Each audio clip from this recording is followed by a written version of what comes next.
Okay, so this recording is for the benefit of those that are unable to make it. So yeah, let's begin officially. So first and foremost, I want to say thank you for turning out today for the Head Start program for A-Math. So let me first give an introduction of myself. So let me tell you guys who am I.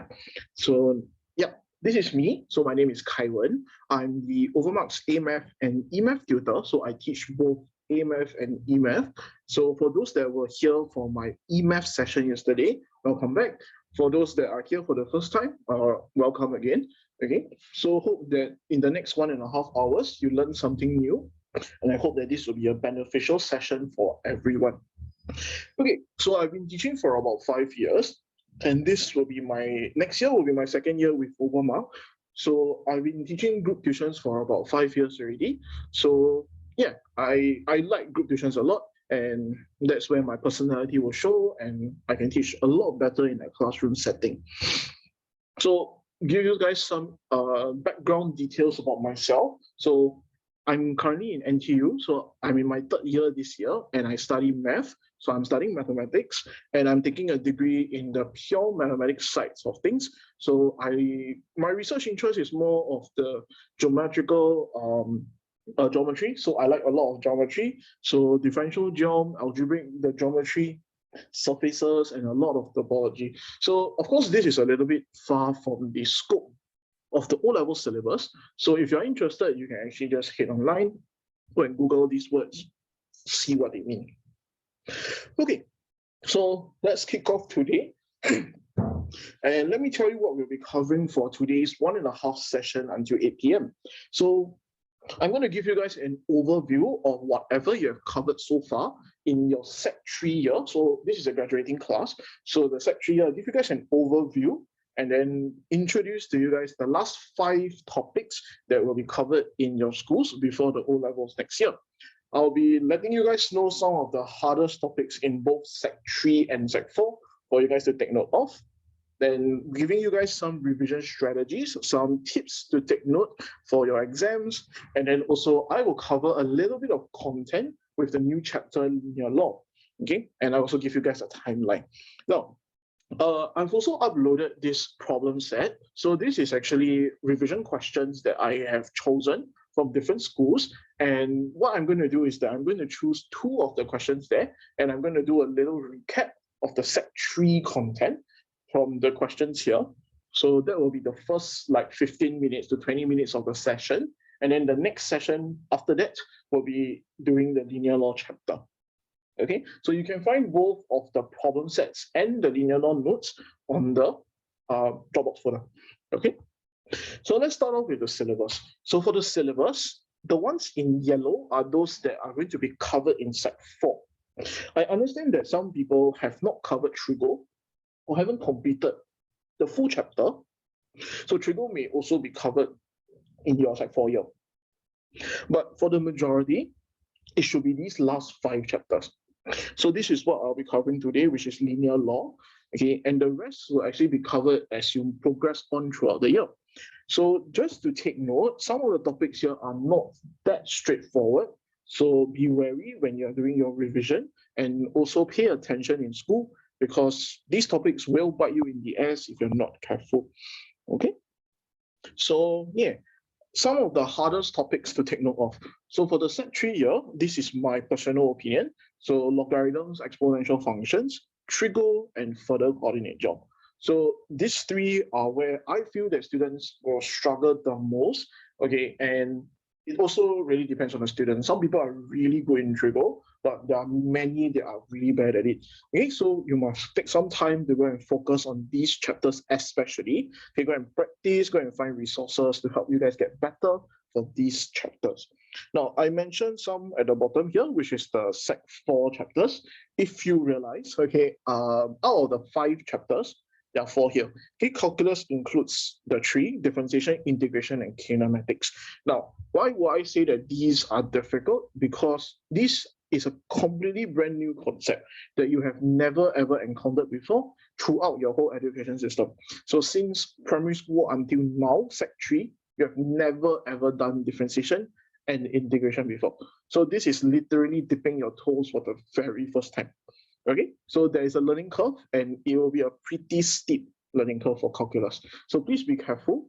You can master calculus really easily, and it is very easy to be very good at it, but everyone needs to put in a lot of effort for calculus.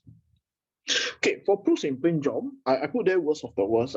The reason is because this is a painful chapter, in my personal opinion, because it requires a lot of factory knowledge. So it requires the properties of the circle chapter, congruency, similarity, angles, angle chapter as well. So it requires all of this knowledge, and you need to write mathematical proofs. So even in uni now, the proof papers are usually the most difficult. A lot of students will struggle in them. So this is your first dip in the toe of a proving kind of questions. So be wary of them. This topic was last year's and this year and last year's CLT topic. So common last topic. So they weren't tested and they weren't taught these two topics, but it depends on COVID. If COVID improves, then everyone will definitely need to learn this topic. Okay. Now, revision. So how do you focus on your revision now? So it's still in December, so we have about 10 more months before the O-levels. So I think it's still pretty much quite a bit of time to learn everything, to get ready for the O's, but 10 months fly really quickly. So you hachu one time, O-level come ready. Okay, so please take note that you need to take the time wisely, spend a lot of time do the revision, and of course, if you're taking multiple subjects, please remember that you have a lot of subjects to study for, and do not forgo on AMath, because AMath is such a beautiful subject. It is not a difficult subject too. If let's say you have been failing consistently or not doing well, it's either you did not learn the subject well, or you haven't met someone that can guide you through, okay, and show you the way. Okay, so my suggestion for AMath is to always practice, and for any of the maths. So if you have come for any of my other sessions, you will realize that I say the same thing: practice, practice, practice. Because without practice, it is impossible to do math. Okay, even myself in university now, I still need to do tutorials. I still need to go for class. Okay, if I don't, I will confirm lag behind, cannot understand the content. So it's the same for everyone. There are so much resources at your disposal, so always take the opportunity to go and practice your concepts. Make sure that you get your AMath as strong as possible. Now, the beauty of AMath compared to EMath is that AMath is very repetitive. A lot of the questions are always the same. They ask in the same style. As long as you know what the style is, you can churn out the steps and you can do the question. So how do you identify that? It's definitely by practice. Okay. Now, there are many resources at your disposal. Now, next year, I will be restarting the monthly questions again. So last year, I started to upload free questions for everyone. Then I uploaded the solutions at the end of the month. Next year, I'll be doing the same thing. I'm currently in the process of preparing all the questions and answers. So it will start in February. So once February hit, all the however many chapters in AMath and EMath, you will see free questions there. You can go and attempt. The answer key will be uploaded at the end of the month. Okay. Yeah. Now, some important tips that, in my personal opinion, is really important for math. So number one is to get your foundations right. So when I mean foundations, at a Sec 4 level, that will be the Sec 3 content. So all of the first 10 chapters, you need to be pretty solid, because you don't have the time to go back and relearn all 10 topics again, because it'll take a lot of time. Right now is the time for you to focus on the last 5 topics before your massive revision begins. Okay, and one chapter builds on to the next. So it is pretty scary if, let's say, your previous topics are not strong, you will struggle at this stage. Okay, clarify your doubts early. So if you have any problems in any of the topics, look for notes, look for revision questions, go and attempt, cure these mistakes as soon as possible, because you don't want to struggle at the very end. One day before the paper, you panic because you cannot do something, it will cause a lot of toll on you.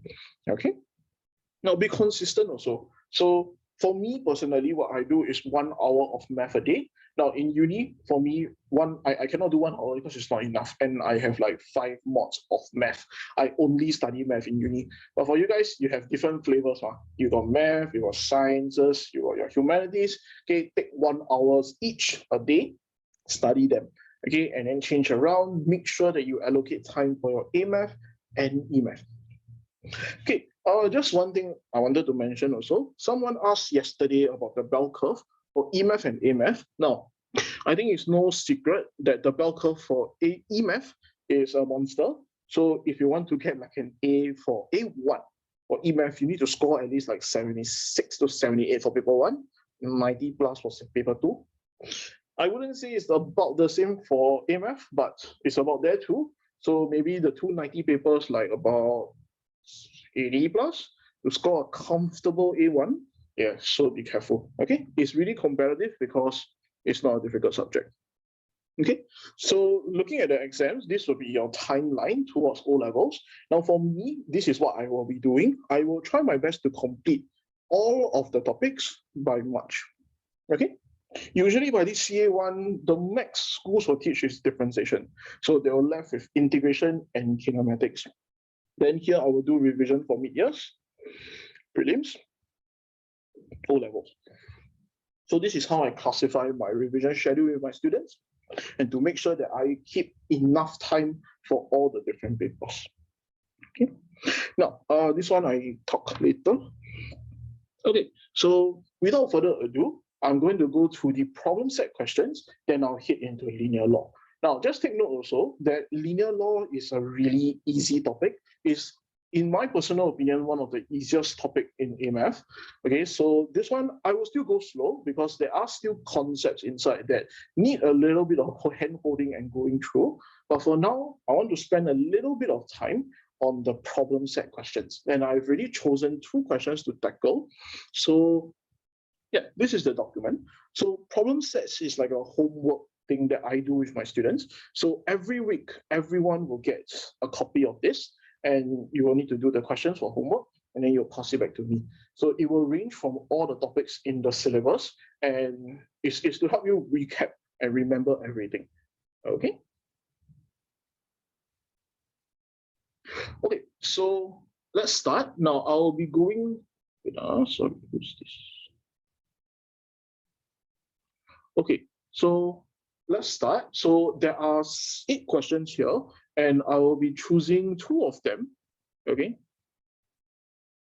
So I want to do the binomial theorem question. So that will be question 2, and the logarithm equation question 7, if I remember correctly. Okay, these are the 2 that I will be touching today. If I have more time, I want to leave it for linear law. Okay.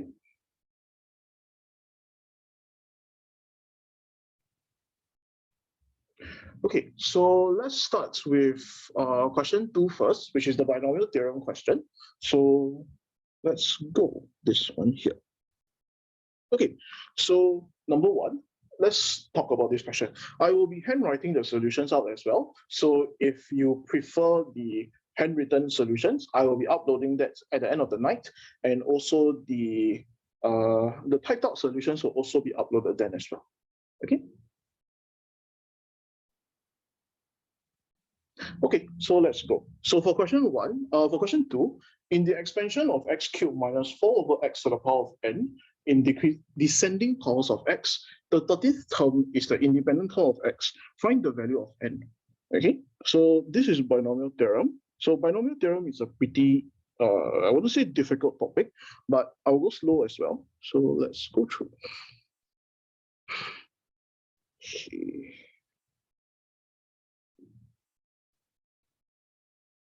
Okay, so binomial theorem. Question 1. So the question states that I'm looking for the independent term of x, and the question states that this is the 13th term of the binomial series. So for question 2, okay, sorry, okay. To think. Okay, question 2.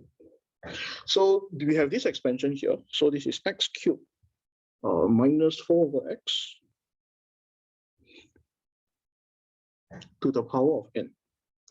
Okay, And we know that from the question says that the 13th term is the independent term of x. So what does this mean? Now, whenever we are doing binomial theorem questions, we need to remember about the concept of the general r+1 term. So general r+1 term. So for the general r+1 term, remember that we are adding 1 to r. Okay? The question states that we are looking for the 13th term. So this means that this expression here is 13. So what's the value of r for this case? It will be 12. So therefore, we know that the value of r is 12. Okay, so that is step 1. So right now, we can use the general r+1 term, the formula, to actually get the answer out. So let's go. So t r+1, or in this case, is number 12. Okay, is equals to n choose 12 x to the power of 3, n minus 12, okay, and negative 4 over x to the power of 12. Okay, so this is the expansion. Next, in binomial theorem, one thing that I always teach my students to do is to do grouping. So we're going to group all of the numbers together and all of the x terms together. Now, it's entirely up to you whether you want to do your grouping, but grouping helps you ensure that you do not lose out any of the terms. So let's check. N choose 12 is obviously a number. Okay, x to the power of 3, n minus 12 is an x term. So I'll leave it as an x term. Okay, let me expand it, of course. Now, for the negative 4 over x, I'm going to open it up into a number and a term. The negative sign always follows the number. So it will be negative 4 to the power of 12. Okay, we're going to throw the x into the numerator. So it will be x to the power of minus 12.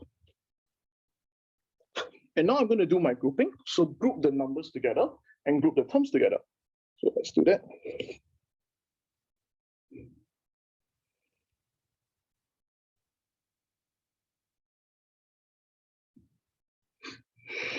Sorry, 3n minus 36, my bad. Minus 12. Okay, so we're going to get a term that looks like this. So, okay, like this makes it really obvious that the first two terms are my numbers, the back two terms are my expressions. Okay, so this is using Indices Law because we have the same base of x, so the powers will be adding up together, and it's a negative 12, so it's a minus 12.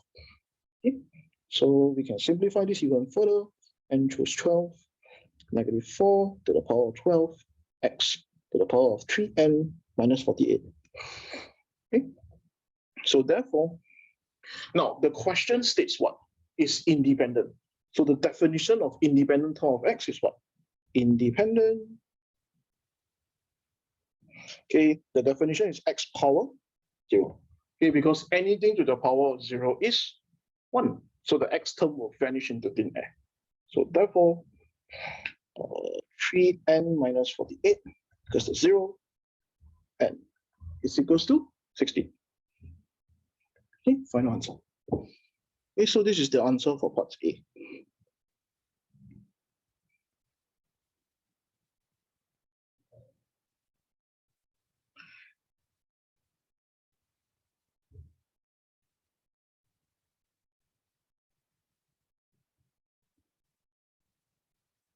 Okay, next will be question parts B part 1. Okay, so give me a sec. Okay, B part 1. So the question states that you need to express the first three terms of the expansion 1 minus x over 3 to the power of n in ascending powers of x in terms of n. So let's do that. So now, for this particular question, you need to take note that the whole binomial is in terms of n. So this one you need to be really careful, because whenever your powers are of n terms, that is where you need to think a little bit more and ensure that you do not make any mistakes, because you need to use that very special formula, which is written on the formula sheet given to you in exams. So B part 1. So I have 1 minus x over 3 to the power of n. Okay, and now we need to expand. So what am I talking about? So let me refer to my problem set document. If you notice that on the second page, I actually provided the formula list. So this formula list is consistent throughout your exams. So everyone will receive a copy of this. Now, if you didn't know, the general R plus 1 term is here. Okay, so this is the R plus 1 term. Okay, and this formula right here, this is the one that we will be using in order to solve out for N1 and N2. Okay. Okay, so let's do the expansion. So this is simple binomial expansion. So 1 power n plus n choose 1, 1 to the power of n minus 1, negative x over 3 to the power of 1, plus n choose 2, 1 to the power of n minus 2, negative x over 3 squared. Okay. So we have an expansion like this. Now, this term here and this term here, you need to be a bit careful because you need to know the formulas for them. So I usually ask my students to memorize what these formulas are. So let me write them for you. Okay, so the formulas for these two are this. N choose 1 is n. N choose 2 is n minus 1 over 2. N choose 3, n minus 1, n minus 2 over 6. Okay, you can simply derive them from the formula given in the formula sheet. But in case you do not know how to use, then just memorize the tree. So we're going to use the expansion and simplify. So 1, anything to the power of, with a base of 1 is obviously 1. Okay, we have a negative sign, so it's negative 1 over 3 and x. Okay, this one's straightforward. Plus n minus 1 over 2. Let's square the last term, which is just x squared over 9. Okay, and we will simplify this expression. So 1 minus 1 over 3 nx plus n minus 1 over 18 x squared. Okay, and we're done. So just take note that it is not necessary to expand the n minus 1. You can just leave it as that because that is good enough already. And for we must remember to expand as well. So the n choose 2 and the n choose 1 cannot be in your final answer because that is not enough. You need to always write it in terms of a fraction and in the simplest form possible. Okay. Now, go on to part 2. Okay, so for part 2, now the question, this is a pretty difficult question. So for part 2 especially, so take note of this. So given that the first two non-zero terms in the expansion of that are 1 and negative 28 over 9x squared, where n is a positive integer, you need to find the values of m and n. Okay, so we have 1 plus mx, 1 minus x over 3 to the power of n. Okay, this is the expansion. And now we know that the first two non-zero terms, this is a really important keyword. First two non-zero terms. Okay, so later let me explain what this means. So we have 1 and we have negative 28 over 9x squared. So this question has a little bit of heavy manipulation, so be careful. So what does this mean? Okay, so we can see that the 1 minus x over 3 to the power of n is from part B, part 1. So we're going to expand 1 plus mx, 1 minus 1 over 3, and x plus n minus 1 over 18 x squared. Okay. So, oops, sorry. So move this right to the right. Okay, so you get this. Next, okay. Now, what does it mean by non-zero? Okay, so it means that the term has a number there. Okay. Now, if we look at my binomial expansion here, okay, and we think about it, all binomial expansions, no matter how you expand, will confirm have a single term without the x. We'll have an x, we'll have an x squared, and so on and so forth. But this particular question states that the first two terms, is 1 and x squared. So what happened to x? 0. Okay, so x, the coefficient is confirmed 0. So that is your first set of your equation. So you need to identify that for this question, the coefficient of x goes to 0. So let's check which terms when multiplied can give you an x term. Okay, it will be the mx and the 1, and this 1, this 2. Okay, so therefore, we can see that m minus n over 3 is 0. Okay, we have the first equation, m n over 3. Now, we are given another number. The 1 is essentially useless because the 1 multiplied by the 1 will still give 1. Okay, so we can ignore it. But the x squared term there can be used for future functions. So let's use that. Okay, which terms multiplied can give x squared? Excuse me. So you have this term and this term, this term and this term. Okay, so these are the pairings such that you can get an x squared term. So let's check the coefficients. So this will be negative 1 over 3 nm. This will be the first term plus plus n minus 1 over 18, and this is negative 28 over 9. Okay, and this is your second equation. So since you have two sets of simultaneous, you just need to solve and you will confirm get your final answer. Okay, so this one, the solving, I'll leave it to you to do on your own. So the answers will be n is 7 or n is equals to negative 8. Okay, but you must recall that for binomial theorem, at this stage, you only know of positive powers. So negative 8 is impossible. So you reject.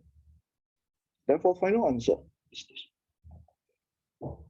Okay, and this is the full solution for question 2. Okay.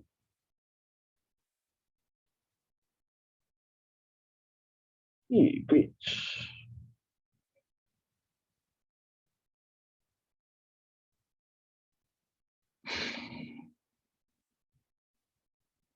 Okay, so let's see. Okay, so I tell you what, why not I go into the new chapter? Okay, so let's stop with the questions here. If I have time, then I'll jump back into another question if I have the time. Okay, and if I don't, then I will continue on with linear law. Okay, so I'm going to start the new chapter, which is linear law. Then if you have any questions with regards to this brand new chapter, then you can look at the very end, there'll be a Q&A session. So anything that you want to ask, please ask at the very end. And if possible, please put it into an open chat such that everyone can see what questions you have. Okay, then if I have time, then I will jump into the logarithm question that I wanted to go through. Okay, but don't need to worry. For all these 8 questions here, the solutions will be provided for free. So just wait for about midnight tonight. The solution should be out by then. Okay, if you're wondering, this problem set is from my current Sec 4 A Math class, and this was the first homework. So you can see the standards that I set for my students. Okay, okay, so yeah, let's go with linear law. Okay, let me drink water first, then we shall begin.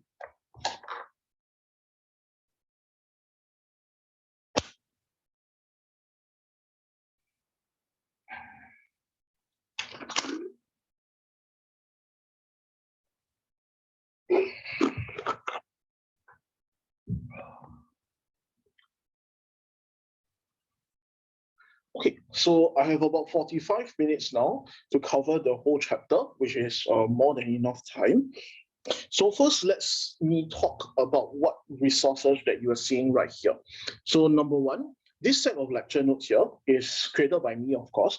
And what I will do is that for every chapter in the AMath and EMath syllabus, I'm going to create a lecture notes like this, a set of notes like this. So this is independent from the curated notes. This is my personal notes that I give my students. And inside will contain a lot of example questions that you will need that will help you attach on to your textbook and also the content that will be taught to you. Okay. Now, there are elements in the notes, in this set of free notes that are removed. The reason is because, number one, this is a set of free notes, so I don't want to give away everything. That's number one. And number two, because I didn't manage to finish the last two example questions, so I removed it from this particular set of lecture notes. Okay, but if you were to join my full-time class, then of course the set of notes will be re-given to you and re-properly formatted and everything. Okay? So number one, now all my chapters will have a content page, a copyright area, and a syllabus outline. Now this syllabus outline is taken from SCAB's what do you call it? SCAB syllabus guide. Okay, and it's under the it's under the coordinate geometry chapter, where you need to know what is the transformations of given relationships, including the two exponential functions to linear form, and you need to determine the unknown constants from a straight line graph. So what is the main gist of this whole chapter? The main gist of this whole chapter is about changing any funky curves that you have. So it's either quadratic or it's like an exponential curve into a straight line. Okay, so it's about the linearization of a curve into a straight line. And this is the base of the chapter. Now, it is guaranteed that every A-Math paper will contain one question of linear law, but what type really depends. So there are two special question types in linear law, which will be introduced to you in section 1.3.1. Okay, so the first thing that I want to talk about is about the straight line graph. Okay, and how do we actually go about in a linear transformation? Okay, so let's go. So if you see the notes here, what is basically happening is that I have a cubic curve, okay, and it's being transformed into a straight line. And how is that possible? Now, we are going to actually manipulate a little bit the original base equation. So for example, if I have a cubic equation, instead of sketching y against x, I'm going to sketch something else. Okay, I'm going to sketch y against x cubed. Now, let me explain why is it going to be x cubed later on. Okay, but the base idea is that it's all about transforming your equation into a new straight line equation. Okay, and what is this new straight line equation? Okay, is this thing right here. Okay, I know it's a little bit weird. Okay, it looks like just an ordinary straight line, but actually it is not. Okay, this is capital Y equals to m capital X plus C. Okay, so this is slightly different. Okay, so let's check the definitions of this new line equation. The capital Y is my new function that I'm going to sketch my y-axis. Okay, the m sticks as the gradient, the c sticks as the gradient, and the x term here is my x horizontal axis. Okay, it's going to be this x and y are functions in terms of the baby x and baby y. Okay, so what does it mean, right? Later at the back, there are examples of how this kind of transformations will be done. Okay, but your main objective is about transforming a curve. Let's say, for example, my example previously, y equals to x cubed, into a straight line. So I want to get a capital Y equals to m capital X plus C. Okay, so let me just demonstrate how this is going to work. So you have a y equals to x cubed. So this is obviously going to be my capital Y. Okay, my m, okay, I just leave it as an m. Now, I can actually sketch the line, the horizontal axis as x cubed. So this will be my capital X. Okay, and then the plus C. So essentially what is going on is that this is the baby y. Okay, there's a 1 here because it's multiplied to the x cubed. This is the x cubed term plus C. Okay, so your axis in the end, right, it's not y against x anymore. Okay, it's y against x cubed. So when you actually sketch this particular line on a graphing calculator or on decimals or whatsoever, you are 100% going to get a straight line. Okay, now why is it so easy for me to be able to see this? It's because I know the skills of doing it. Okay, now your job is to learn how to convert this curve here into this line here. Now, it may not be so straightforward at the start, okay, but this chapter just requires a little bit of practice, then you become pretty easy. Okay, now Sometimes, okay, so remember I mentioned about the two different question types. Now, this is one of them, where they give you a curve or they give you an exponential function. You need to change this exponential function into a straight line. This is one type of question. Now, the second type is where they give you the line already transformed and you need to work your way backwards. So these are the two types. Okay. So this is the second point right here. This is the second type of questions, which is right at the back of this set of notes. Okay. When you are given a graph, let's say for example, okay, I give you a graph that looks like this. Okay, and I tell you that the axis is y over x and maybe x squared. Okay, and you see a straight line. Okay, usually settings of questions will be like this, and they will give you two random points on the line. Okay, and then it's your objective to find what is the original equation in terms of y and x. Now, the steps to doing that, I will go through in a bit. Okay. Now, so I hope this is clear as to what the objective of this chapter is. Okay, because it's a lot easier to sketch a straight line as compared to a curve. Okay, and it's also very hard to say like which kind of questions will come up for O's. Okay, both comes out at an equal consistency. Okay, so let's move on. So this process that I mentioned just now about converting the, let's say the cubic curve into a straight line is called linearization. Okay, is this term here called linearization? Now, I don't think this term linearization is in the textbook. I think they use something else, but the official name is called linearization, or is the act of like drawing a best fit line. Okay, so here are all the steps to actually draw it out, but I'll explain it to make things a lot easier. Okay, so the first thing to do, okay, step one of this process of linearization, okay, is to actually use the set of data that is given to you. So every question will have a box with a set of x and y values. Okay, the questions will usually tell you what are your new x's. So they will tell you like, oh, you need to plot log x against y, for example. Okay, your objective is to change this particular box of numbers into the new graph. Okay, so let me demonstrate now. If let's say your original is like this, okay, and the question tells you that you're plotting log x against y. Okay, you need to change all of these numerical x values into log x. So you type into your calculator log x of the first number, log x of the second number, log x of the third number, and then you form a brand new table of values. Okay, so you have found your new x axis or y axis in this case, and then you're going to find where are all of these coordinates on the Cartesian coordinate system on the graph. Okay, so that is the first step. Okay, next step, okay, you also need to show what is the proof of how you convert the question given to you into this linear form. Okay, I know now it's a bit difficult. Later at the back, there are examples of how to do this transformation. Okay, but for now, just take it first that we are going to do this transformation. Okay, so once we are done, we're going to plot these new capital X values and capital Y values onto the x-axis and the y-axis. Okay, so we plot it onto the graph, then we're going to draw a best fit line. Okay, most of the time in exams, this line is going to be straight and really easy to cut through. Okay, so it's going to be a straight line. So please remember to always bring a long ruler for linear law questions. Okay. Now, once you're done, you actually need to solve out for the values of M and the values of C. And how do you do that? Okay, you just go back to standard conventions like how you always find your M and your C.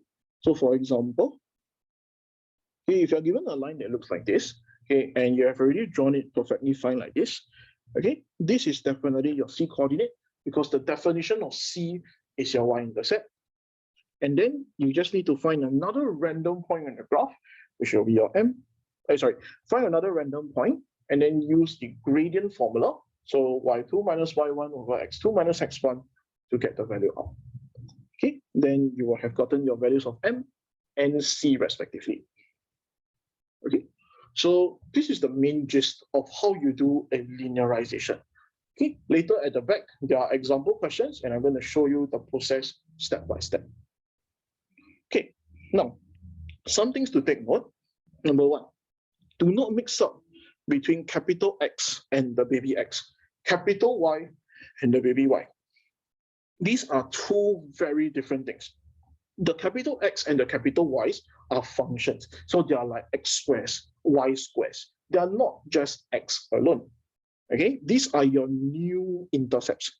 Okay, so new intercepts. Okay, or new axis, I think axis is a better word. Okay. Now, whenever you're doing this, right, linear law questions will always have unknowns as well. So there'll be like a random A, a random K in the question as well. Now, you need to remember that all of these unknowns in the question, so like the A's and the K's, cannot be on your axis. Okay, the reason is because if they are on your axis, it is impossible to sketch.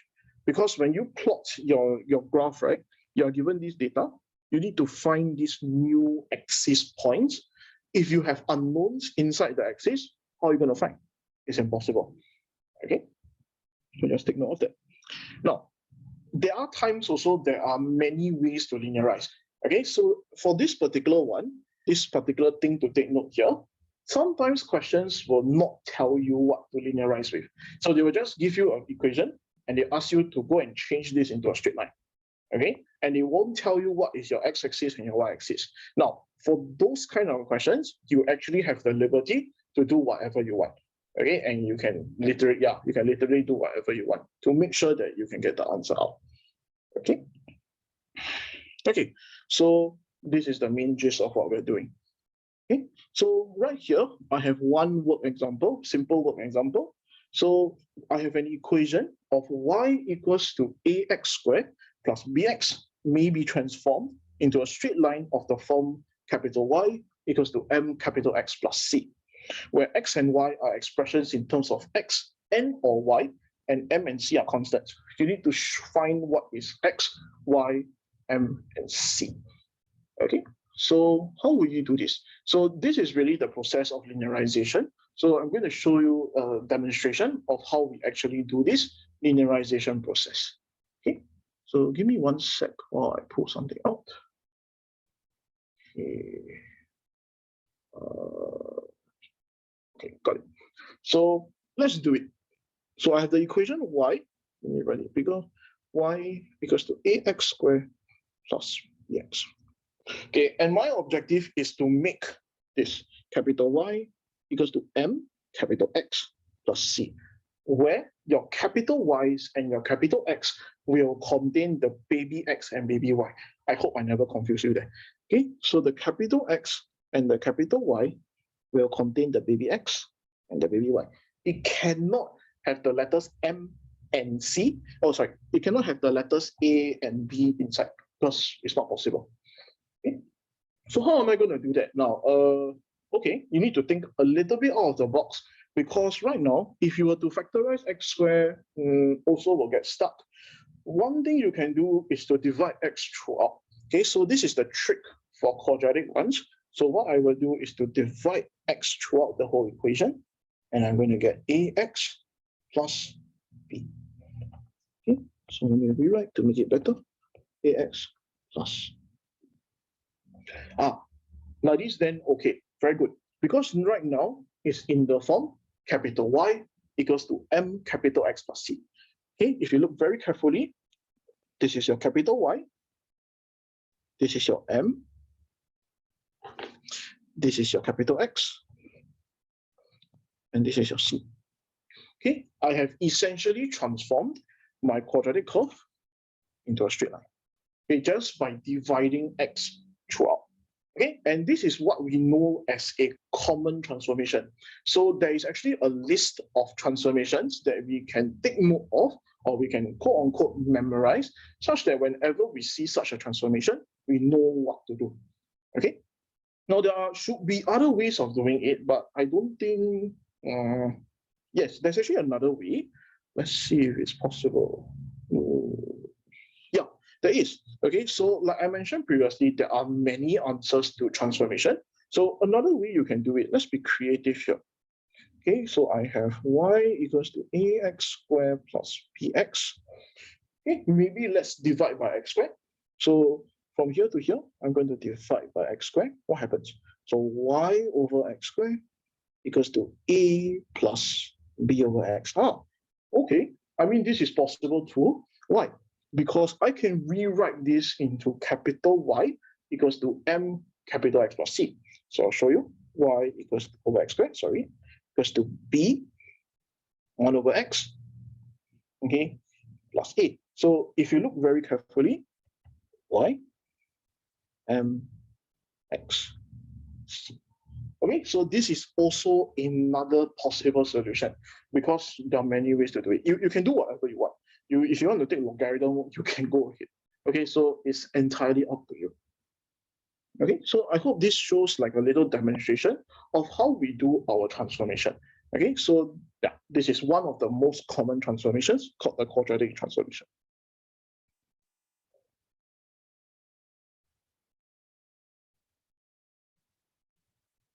Okay, so yeah, it can either be this or this. So the question wants you to find what is capital X, capital Y. So you just need to answer. For this particular one here, capital X is X, baby X. Capital Y is Y over X. M is A, and C is B. Okay. For this one here, slightly different. Capital X is 1 over X. Capital Y, Y over X squared.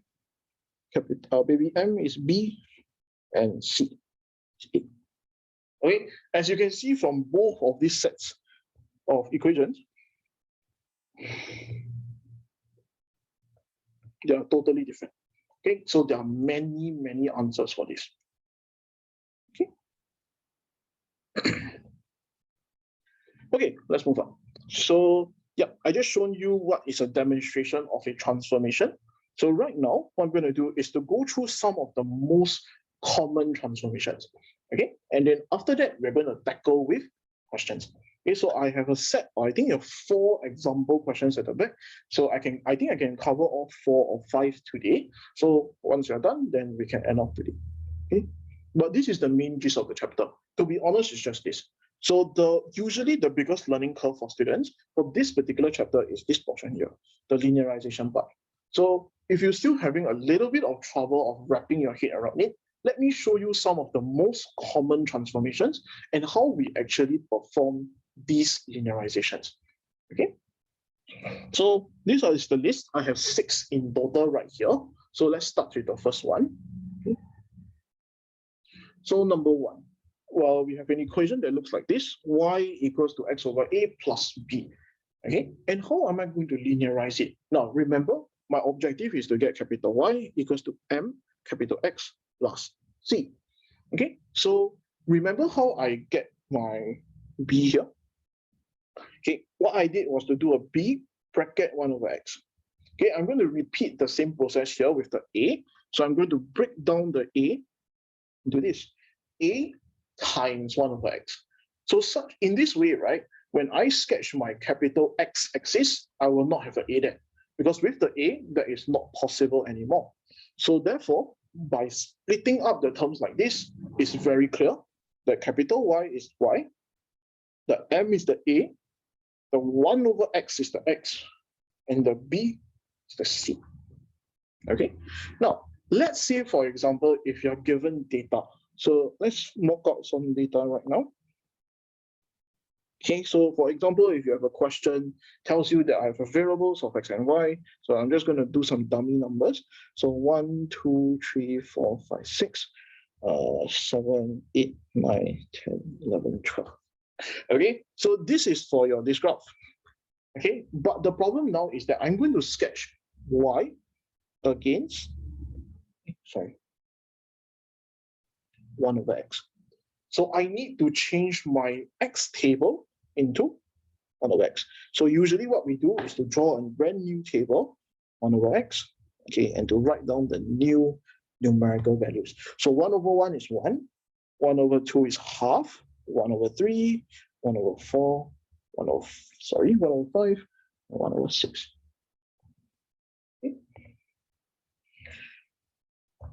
Okay, and then from here, we are going to use this row and this row here to go and start plotting on the axis scale. Okay, so I hope it's clear. Now, let's look at the next one. Okay, so if you look at this one here, okay, I have the equation of y equals to a square root of x plus b over the root of x.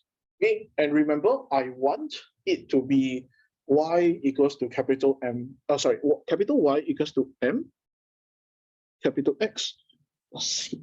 So you must find a way to get all the x's together, or yeah, try something until you can get it to this form. Okay, so what is the step to do? Is to multiply by root x throughout. So from here to here, what I do is to multiply root x throughout. So when I multiply root x, the y becomes y root x. This will become root x times root x, which is just x. And then for this one here would be the root x and the 1 over root x will vanish, become a b. Okay, and what have I achieved? So I think for this one, to make things easier to understand, multiply. Okay, so what has happened? This is my capital Y. So remember, my capital Y can be anything. It can be as funky as you want. It can be like y squared x cubed over x squared, can anything. Okay, but it cannot have an A, it cannot have a B. Okay, it must be a combination of x and y's. You can do whatever you want, as long as it works. Okay, now the M is the A, the baby X is the capital X, plus C. And so you repeat your same process. So let's say, for example, if I have the table, let's do like maybe 3 instead this round. So X and Y. So 1, 2, 3, 4, 5, 6. Okay, now my x-axis is still X, so great. But I have a new table to sketch, okay, which is y root x. So I'll just plug in now. So this first one will be 4. Okay, then this will be 5 root 2. And this will be 6 root 3. Okay, so these are my new numerical values. I'll plot this line against this line. Okay. Next, we'll go to the next one. Okay, so this list is not exhaustive. There are many other types of transformations. Okay, but these are the 6 most common ones. And there's 2 at the back that deals with logarithms, which is some of the most common ones out there. Okay. So let's see this equation here. Xy equals to a over x plus bx. And my objective is to linearize. Okay, so now I have a problem. Okay, if you look here got x, here got x. Okay, but you cannot because your C is isolated on its own. So no choice, I need to get rid of the x. How? Divide by x throughout. Okay. So from here to here, you divide by x. Okay, that's why xy become y. A over x becomes a over x squared. Bx becomes b. Okay, and now repeat equation 1 style again. So that will be a bracket 1 over x. This becomes a 1 over x squared. Okay, and the same thing now, y equals to mx plus c. And this is my brand new equation. Okay, so I hope now it's starting to get clearer as to how we do the transformations. Okay, remember that these steps that I'm taking right here, so starting from here all the way to the very end, must be shown in exams because you need to show your examiner how do you actually do the transformation. Okay, so it's the same thing for the numerical tables. Just go and change the table values, then go and plot in your graph. Okay. Now, there's one thing I want to say later about that, so just be careful. Now, let's go into this one. So this is the first one that appears in the syllabus guide. So arguably, this is pretty important. Okay, this is where you have logarithms that will come in. Okay, so this one practices on your logarithms law. So please study logarithms again. So y equals to ab to the power of x. So unfortunately, now your x is in the power. How? GG. Okay, you need to be able to get rid of that power x. Okay, and think about all of the chapters in the math syllabus. What is the only way that you can pull down the x from the power to a number on the side? Okay, and obviously the only way is using logarithm law. Okay, so by using logarithm law, what we do, okay, we take log on both sides. Log both sides. Okay, so you get log y equals to the log of ab to the power of x. Okay, so I think I jump a bit of steps here. So from here, log of y equals to, now this is a log term with 2 unknowns inside the same bracket. So by logarithm laws, when you have a multiplication of things, so it's like log of uv is the same thing as log u plus log v. Okay, so this is go back to logarithm laws. Log, LG, LG of a plus LGB x. Now, there is a reason why I am taking LG and I'm not taking LOG. Okay, there is a difference. Okay, so let me explain the difference now. LOG, right, has a base. So it can be like base 2, base 3, base 4, whatever. But LG is base 10. Now, you need to remember one very important thing. You are given numerical data values. So you're given X values and Y values. If in the unfortunate situation, you go and take log 2X, how you calculate? Okay, you got no resources at hand to calculate log base 2X. Your calculator only has log X. Okay, so that is the main problem. Okay, the main problem now is that you only have log X on your calculator. So you have to take either log X or ln X. Okay, so it's entirely up to you. Okay, so I hope that is clear. Now from here, the logarithm laws just continue. So this will be log of e, plus x log b. Okay, then now voila, we're done. Okay, so I reached this step. So I've rearranged it into capital Y equals to m capital X plus c. So when you do your calculations, right, now usually for this kind of questions, they will ask you for the values of a and b. Okay, so when you do your calculation, you draw your line, okay, then you find your gradient. So you calculate your gradient equals to log b. Okay, because clearly here, log b. Okay, so you have m equals to log b. After that, you need to solve for b. How? Change this into exponential form. So this is log base 10b equals to m b 10 power m. Okay, where m is your gradient. Same thing for the a. Repeat the same process. C is equals to log a. Log 10a equals to c. A is equals to 10 power c. Okay, so this is how to get rid of it. Just take note. Okay, next one. This is the other one that is in the formula list as well. Not formula list, the syllabus guide. So y equals to ax to the power of b. So repeat the same process. Now you have an unknown in the power. So we don't want that. We need to throw everything down. So what is the only method out there? Logarithm law. Okay, so we're just going to take log of y equals to the log of ax power b. Okay, by logarithm laws, because this is like a log uv, so it's the same thing as log u plus log v. So this is log of a plus log of x to the power of b. Okay, then we throw down. So log a plus b, log of x. Okay, and voila, we're done. So this is capital Y equals to m capital X plus c. So I never break any laws. If you realize, all of my capital X's and capital Y's are only in terms of X and Y's. There is no random A, there's no random B, because it is impossible to do that. Okay? Usually this is the first hurdle that students need to get over, which is that your capital X and capital Y cannot have any unknowns. Okay, that is usually the biggest problem that most people have. Okay, let's talk about the last one. So this is the more weird one at this stage. So you're given y equals to a over x minus b.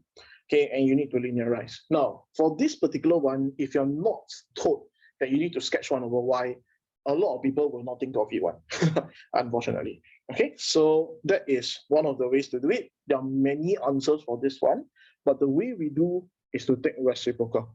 So I'm going to divide, I'll just flip every fraction now. So you get 1 over y plus to x minus b over e. So by doing this, I have isolated the y's and the a's and the x's respectively. So if you see the steps here, I split the fraction in half, which becomes this. Okay, and then I repeat the same process like how I did previously. So a over x is the same thing as a 1 over x. So in this case, it's x over a, x 1 over a. Okay, which is this. So capital Y equals to M capital X plus C. Okay, so no matter what you do, as long as you can get your Y equals to M capital X plus C, possible. Okay, very easy. Okay, so I hope this is clear. Okay, oh, this should be negative. So there's a minus sign here. Okay. Okay, great. So I have just demonstrated all of the few common transformations. So right now, let's look at questions. Okay. So let's start off with this Anglican high question. So let me go through this particular question. And now we'll put into practice whatever we have said just now. Okay. So let's go.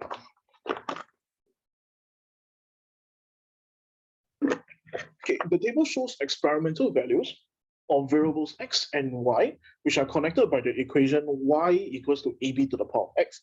Okay, very good. This is something that we have already covered. So using your graph paper on the next page, you need to draw the graph for log y against x. So 2 years ago, before the new change in the syllabus, where all the questions were written on foolscap, you will need to draw your graphs on a separate piece of graph paper that you tie with a string. That was my generation.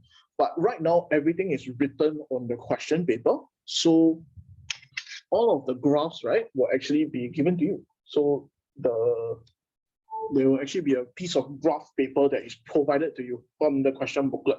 Okay, then you just need to sketch on the graph. Okay, so that's just done it here as well. Okay, let's see. So using your graph paper on the next page, you need to plot log y against x. So that is what you need to do. Okay, and then in part 2 later. Okay, so first thing, we need to demonstrate how am I going to get log y against x. So let's do that together. So y equals to ab to the power of x. Okay, remember, because my axis is in the power, so we take log on both sides.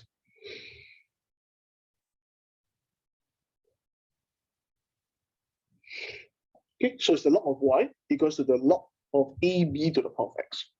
Okay, now done. We use logarithm laws to break it up.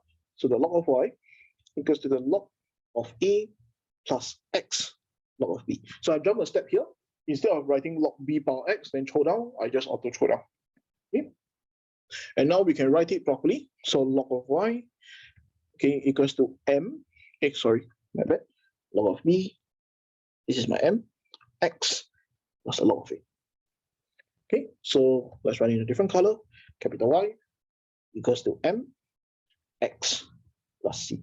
So very clear now, we are going to plot log of y against x. Okay, and my gradient is log of b, my y-intercept is my log of a. Okay, now we are given a set of experimental data values up there. So x and y. So what I'm going to do now is to convert all of these x and y values into my new axis values. Okay, the x's will stay as per normal, but the y's will change. So let's do that. So first thing is to plot a table out. Okay, split up the table into the respective sections. So 1, 2, 3, 4, 5. 1, 2, 3, 4, 5. Okay, so this is the log of y.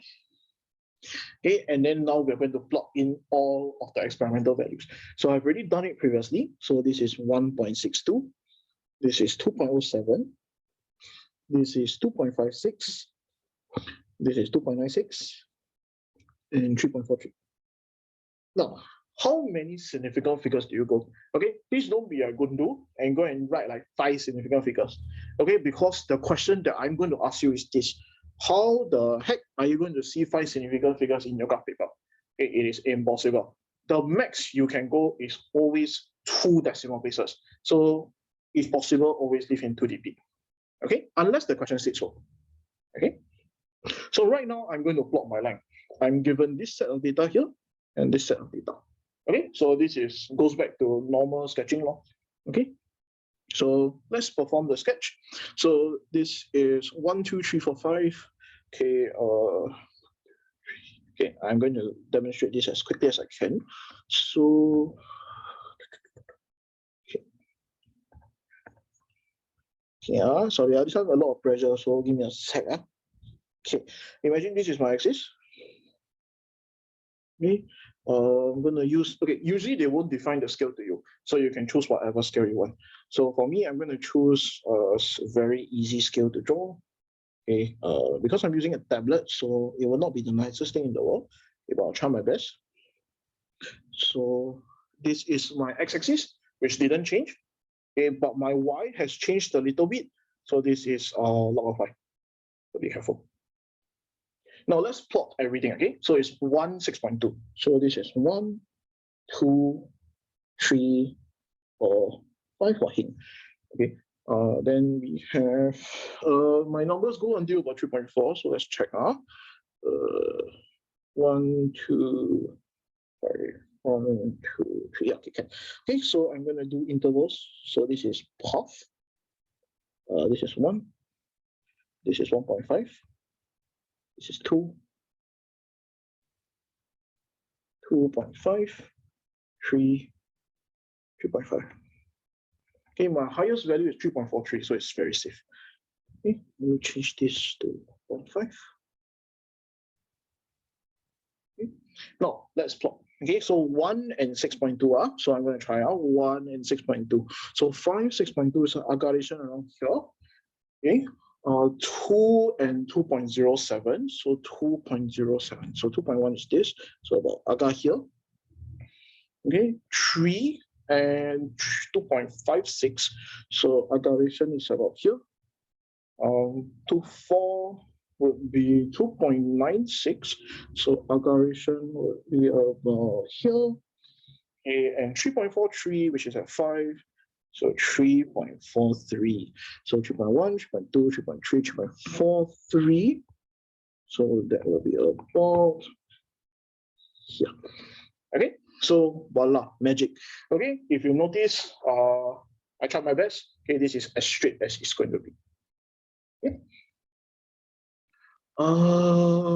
Yes, must show. So we must show the working of how we convert the equations from y equals to m from the y equals to ab to the power of x into that form. It is a must to show. Okay. So right now I'm going to do magic and connect. So like that.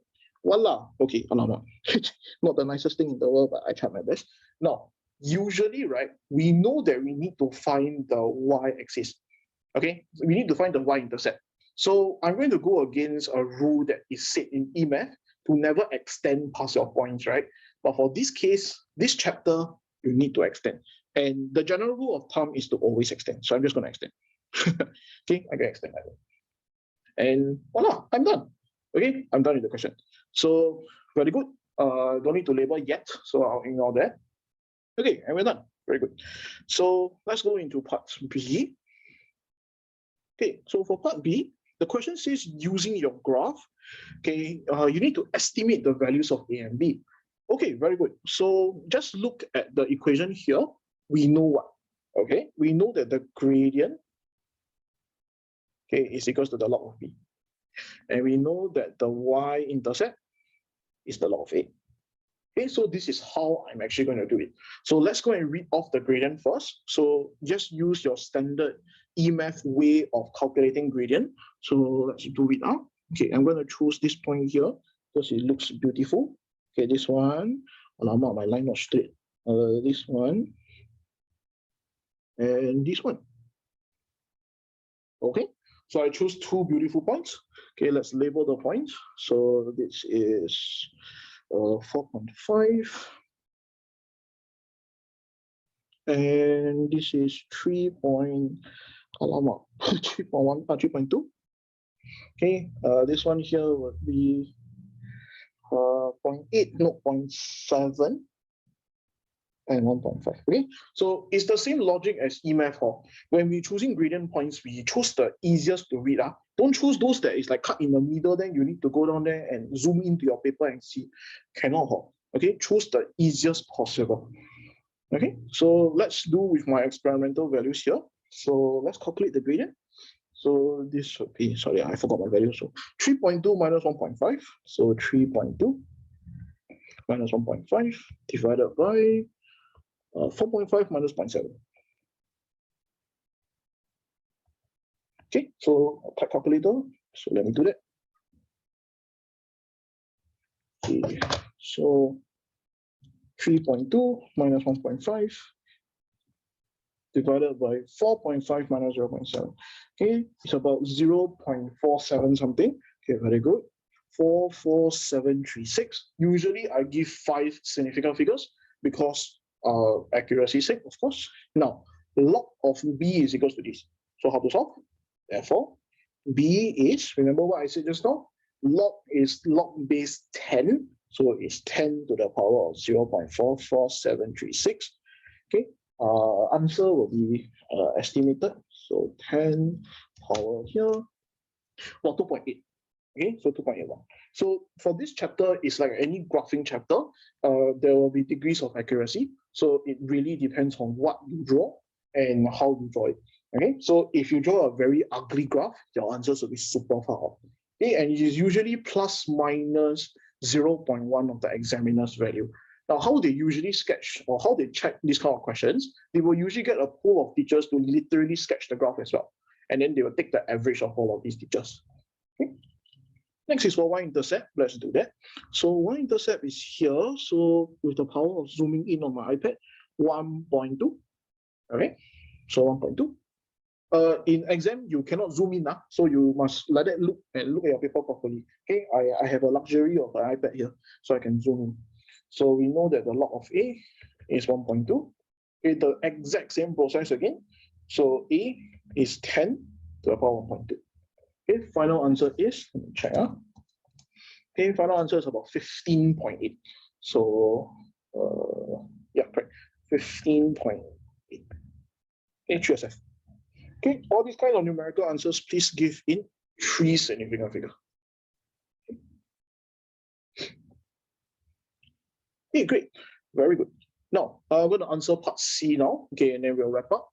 Okay, for part C, by drawing a suitable straight line on your graph, you need to solve the equation. Okay, so let's look at the equation there. Okay, so I need to add on an additional equation. So what equation to add? Okay, let's see.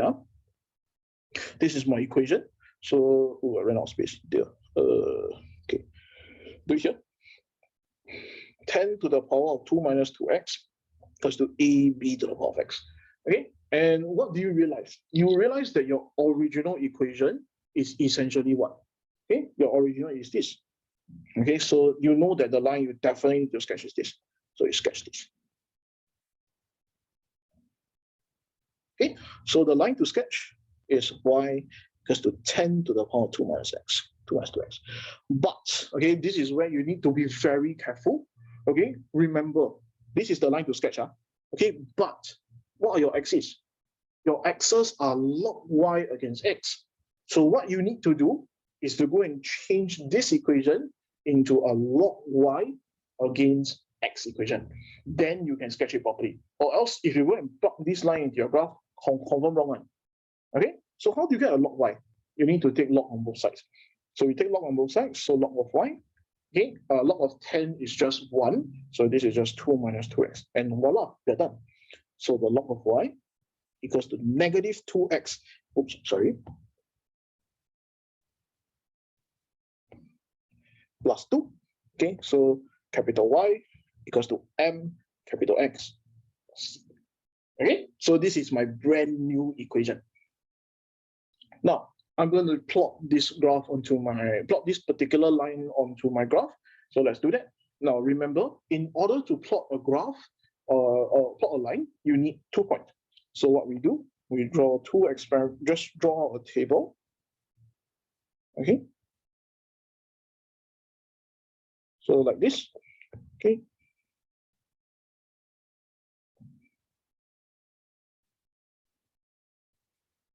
And this, okay, you must be careful. Your axis must be a little bit careful. This is x, and this is the log of y. Okay, now we're going to choose what values to choose. Okay, I'm going to choose the easiest value possible. X is 0. Okay, what happens when x goes 0? So you need to find what is log y log. So if you sub 0 as your x, this is 2. Okay, now what happens when your log of y is equals to like 1? Okay, so I'll do 1. Now, when I sub in log of y as 1, I'm not changing the y value as 1. No, I'm changing this whole thing here as 1. So it's now the equation is 1 equals to negative 2x plus 2.